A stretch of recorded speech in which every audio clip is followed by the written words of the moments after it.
वंदे पुरुषोत्तमम। आइए आज हम लोग जानते हैं कि हम इस दुनिया में आकर के हर चीज पाना चाहते हैं और हर वस्तु हमें आकर्षित करता है। उस आकर्षण से अपने आप को मुक्त करना बड़ा कठिन होता है। तो हम सोचते हैं कि ये हमारे हैं, वो हमारे हैं। असलियत में ये जितने भी नाशवान वस्तु है, एक ना एक दिन इसका अस्तित्व समाप्त हो जाता है, किसी महाअस्तित्व के साथ जाकर के लय हो जाते हैं।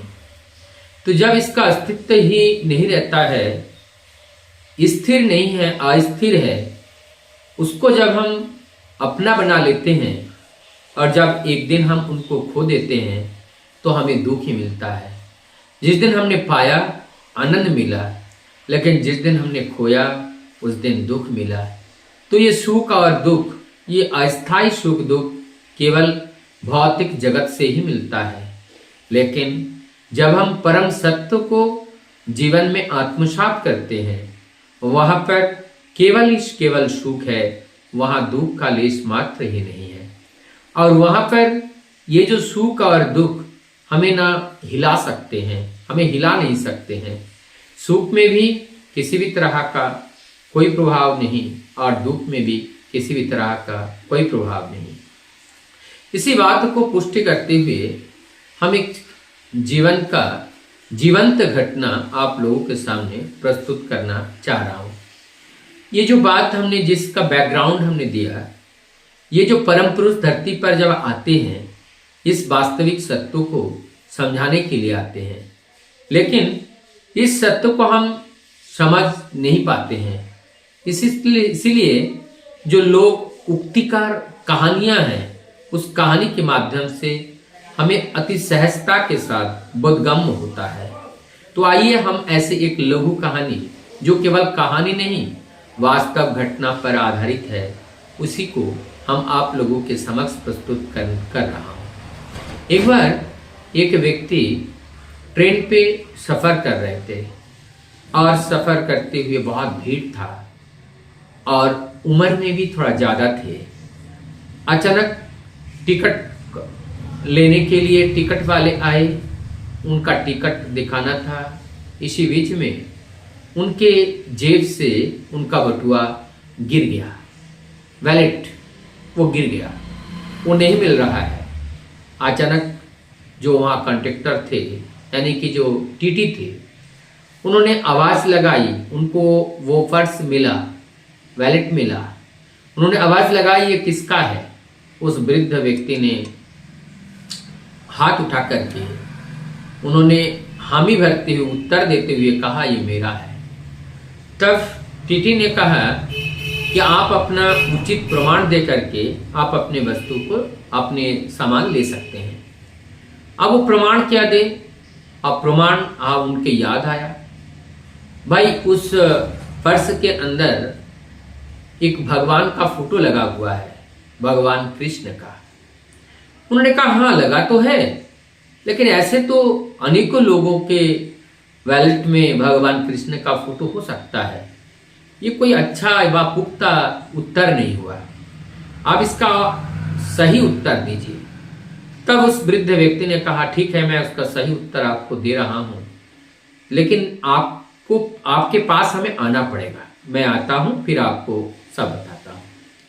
फिर उनसे एक एक करके बताने लगी, देखो मेरा जब मैं छोटा था, माँ बाप के गोद में पाला पोसा बड़ा हुआ, और उसके बाद मुझे माँ बाप को देखा तो मुझे लगा कि मेरे माँ बाप कितने अच्छे हैं, कितने मेहनत करके वो हमें लिखाते पढ़ाते हैं। उनको छोड़ करके, उनको बिना देखे जीना बड़ा कठिन है। तो मैंने अपने पिताजी का फोटो वहां लगा कर रखता था। थोड़े दिन बाद जब मैं बड़ा हुआ, मेरे माता पिता ने मुझे शादी कराया। शादी कराने के बाद जब मेरी बीवी आई, उनसे मेरा बहुत प्रेम हुआ। अब मुझे लगा कि आप उन्हीं का फोटो लगाना है, क्योंकि उनको छोड़ करके रहना मेरा कठिन हो रहा है। तो अपनी बीवी का फोटो लगा लिया, पापा का फोटो वहां से हटा लिया। कुछ दिन बाद उनका एक छोटा सा बच्चा हुआ और नन्हा सा बच्चा उनसे प्यार करता था। लेकिन अब वो ज़्यादा प्यार अपनी बीवी से ज़्यादा बच्चे पर होने लगे, तो बच्चे का फोटो उस पर्स में रखने लगा और बीवी का फोटो भी निकाल लिया। और फिर कुछ दिन बाद जब देखा बच्चा बड़ा हुआ, बड़े होकर के वो भी बाहर चले गए पढ़ने लिखने या अपने कमाने धमाने के लिए। अब वो फिर चले गए, खाली हो गए और जीवन में साथी या कोई न रहा। तो उन्होंने सोचा कि ये सब अस्थाई हैं, स्थायी तो कोई है नहीं।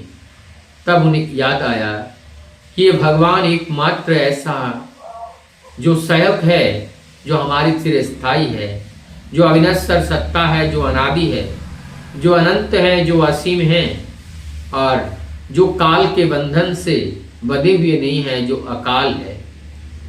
ऐसे व्यक्तित्व और ऐसा ही एक अस्तित्व और वह अस्तित्व है भगवान श्री कृष्ण का फोटो रखना ही हमने उचित समझा।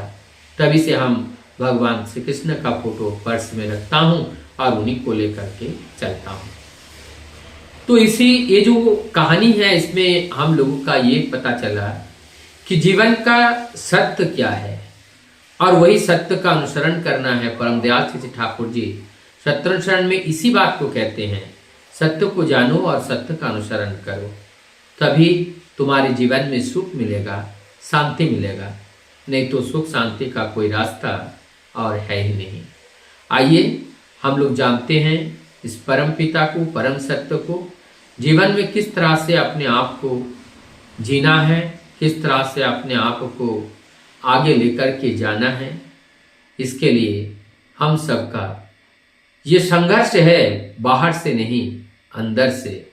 हमारे अंदर का काम, क्रोध, लोभ, माया, मोह, अहंकार, परस्य कातरता, ये जो चीजें हैं सब जब शांत हो जाती हैं, परम सत्य जग जाता है, आनंद की जागरण होती है और वही आनंद हमारे चेहरे से, हमारे आचरण से, हमारे व्यवहार से वो विकिरण होते हैं और उससे सभी लोग आनंदित होते हैं।